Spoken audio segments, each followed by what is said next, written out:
Welcome to the Slop Farm. Enjoy the video. In this video, I will show you how to put your bike on a Wahoo KICKR CORE. First, let's prepare. Ensure your KICKR CORE is on a stable, level surface. If you need to install a cassette, gather a cassette wrench and chain whip. Confirm your bike's drivetrain is compatible with the KICKR CORE freehub body, which typically supports 8, 9, 10, 11, and 12-speed cassettes. This initial setup ensures a smooth transition to your indoor training. Make sure everything is ready before proceeding.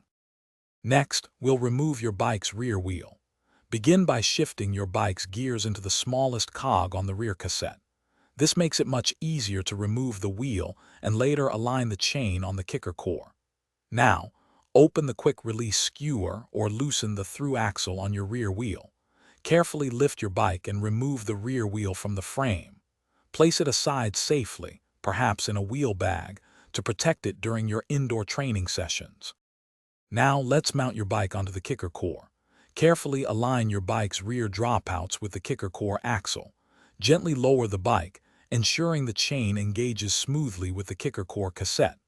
Once aligned, secure the bike firmly using the KICKR CORE quick-release skewer or the appropriate through-axle adapter. Make sure it is snug, but do not over-tighten. A secure connection is crucial for both safety and an optimal riding experience. Finally, let's get you ready to ride. First, double-check that your bike is stable and securely fastened to the KICKR CORE. Give it a gentle shake to confirm there's no wobble. Next, plug the KICKR CORE into a power outlet. You'll see indicator lights confirm it's powered on. Then, pair your KICKR CORE with your preferred training app like Zwift or Trainer Road via Bluetooth or ANT+. You are now ready to begin your indoor cycling workout.